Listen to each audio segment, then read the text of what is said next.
तो जाते जाते आपको इस किस्से के इतर एक एक्स्ट्रा कहानी दिए देता हूं जिसका सुषमा स्वराज की इस कहानी से कोई लेना देना नहीं है, मगर आपने शायद ही कभी ख्वाब में सोचा रहा होगा कि सुषमा स्वराज और पॉर्न फिल्मों का कोई किस्सा हो सकता है। हुआ था, घटा था। सुषमा और पॉर्न फिल्म का वो वाकया घटा था जिसे देखने के बाद समूचे हिंदुस्तान की आंखें बड़ी बड़ी हो गई थी। तो जानना नहीं चाहेंगे सुषमा और पॉर्न फिल्मों के उस वाकये को? आइए आइए बताता हूं आपको। देखिए, सबसे पहले तो अगर सुषमा स्वराज जी के नाम के साथ कॉन्डोम जैसे शब्द का इस्तेमाल करने से आपकी भावनाएं आहत हो रही हैं तो हाथ जोड़कर दिल से क्षमा चाहता हूं, पर यकीन करें हमारा सुषमा के सियासी सफरनामे की सबसे अनकही कहानी को कहने का हमारे पास दूसरा और कोई विकल्प नहीं था। यह दौर था बरस 2001-2002 का, जब कई वर्षों के लंबे अंतराल के बाद सुषमा की न सिर्फ अटल सरकार में वापसी हुई थी, बल्कि सुषमा के पास अब सूचना एवं प्रसारण मंत्रालय के साथ साथ स्वास्थ्य महकमे की जिम्मेदारी भी थी। और अगर गौर करेंगे तो यह दौर बरस 2002-03 का वही दौर था जब समूची दुनिया में एड्स की रोकथाम को लेकर नए सिरे से कवायदें शुरू की जा रही थी, जिन कवायदों के तहत ही हिंदुस्तान के भीतर भी एड्स कंट्रोल ऑर्गेनाइजेशन यानी एसीओ की स्थापना की गई थी, जो भारत के भीतर एड्स की रोकथाम हेतु अपनाए जाने वाले उपायों के प्रचार प्रसार के लिए बड़े पैमाने पर मुहिम शुरू करने वाला था, जिस मुहिम के तहत तमाम समाचार पत्र पत्रिकाओं में, टीवी चैनल्स पे, सरकारी विज्ञापनों में, पंफलेट्स और पोस्टरों के जरिए हिंदुस्तान के कोने कोने में कॉन्डोम्स के विज्ञापन शुरू किए गए थे। ये पहली दफा था जब लोगों ने इस कदर बड़े पैमाने पर कॉन्डोम्स का विज्ञापन देखा था, मगर एसीओ चाहता था कि अभी इन विज्ञापनों की तादाद और बढ़ाई जाए, चूंकि हिंदुस्तान जैसे देश में कॉन्डोम्स महज एड्स की रोकथाम जैसे उद्देश्यों के लिए ही नहीं, बल्कि जनसंख्या नियंत्रण जैसे बड़े मुद्दों को भी कारगर उपाय के तौर पर सिद्ध हो सकते हैं। मगर एसीओ की इन कवायदों को झटका तब लगता है जब सुषमा स्वराज जी के मुखार बिंदु से कॉन्डोम्स को लेके कुछ बेहद ज्ञानवर्धक बातें सामने आती हैं, जिन बातों का लब्बो-लुआब ये है कि कॉन्डोम्स भारतीय संस्कृति के खिलाफ हैं। ये भारतीय संस्कृति को नुकसान पहुंचाते हैं, भारत की 5000 वर्षों की मनीषा पर सवालिया निशान लगाते हैं।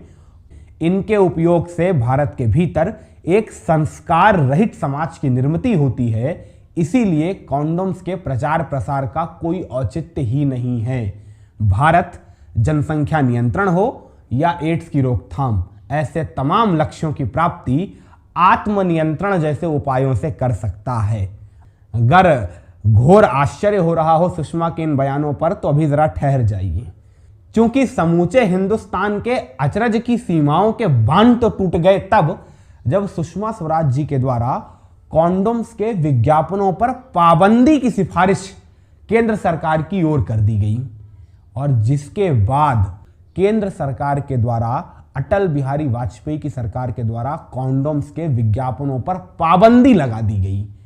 माने यकीन करें, हमारा देश का एक बड़ा प्रबुद्ध तबका तब यकीन नहीं कर पा रहा था कि ये वही सुषमा स्वराज हैं जो अभी 4-5 बरस पहले समूची दक्षिणपंथी जमात के दबाव के आगे ना झुकते हुए फायर जैसी फिल्म, महिलाओं के बीच बनने वाले लेस्बियन संबंधों पर आधारित फिल्म की रिलीज के पक्ष में खड़ी हुई थी, और आज वो कॉन्डोम्स के उपयोग को भारतीय संस्कृति के खिलाफ बता रही हैं।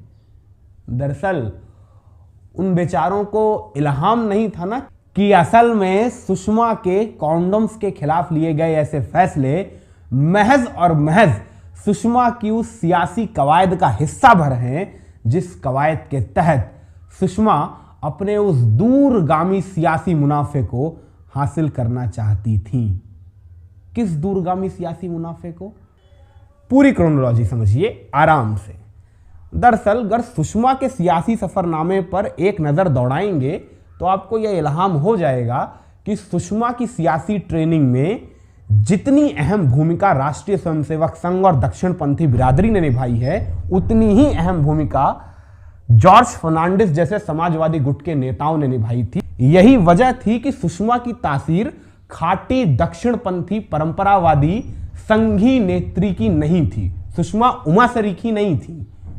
मगर आहिस्ता आहिस्ता गुजरते लम्हों के साथ सुषमा को यह इल्हाम हुआ कि अगर उन्हें भारतीय जनता पार्टी के भीतर रहते हुए अपनी सियासी उड़ान को और ऊंचा करना है तो उस खाटी परंपरावादी दक्षिणपंथी महिला नेत्री के खांचे में फिट होना जरूरी है, जो खांचा दक्षिणपंथी बिरादरी को रास आता है।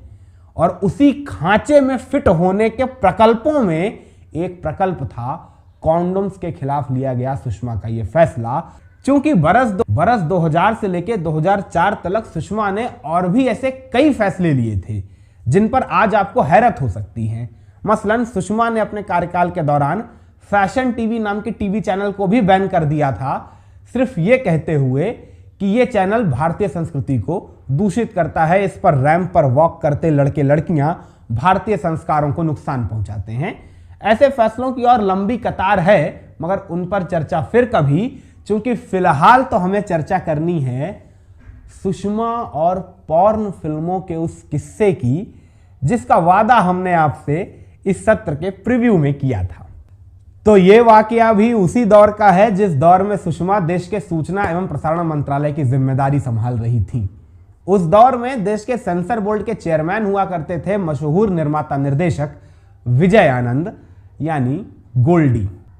वही गोल्डी महोदय जिन्होंने देश की सूचना एवं प्रसारण मंत्री सुषमा स्वराज जी को एक सिफारिशी खत लिखा था बतौर सेंसर बोर्ड चेयरमैन, जिस खत का मजमून ये था कि देश के भीतर पॉर्न फिल्मों को लीगलाइज करके जैसे थिएटर्स में आम फिल्में रिलीज की जाती हैं उस तरह से रिलीज किया जाना चाहिए। माने थिएटर्स में पॉर्न फिल्मों का टिकट मिलना चाहिए, 70 mm की सिल्वर स्क्रीन पर थिएटर के भीतर एक साथ सैकड़ों की तादाद में लोग बैठकर पॉर्न फिल्में देख रहे हों। ऐसा ख्वाब था विजय आनंद साहब का। अब ये ख्वाब कितना सही था कितना गलत, इसका जवाब आप हमें कमेंट सेक्शन में जरूर दीजिएगा। सुषमा ने उनके उस खत का क्या जवाब दिया ये हम आपको बताए देते हैं। सुषमा ने विजय आनंद साहब को जवाबी खत लिखते हुए भयंकरतम शब्दों में उनकी भर्त्सना करते हुए उन्हें बेशरम आदमी तलक करार दे दिया था।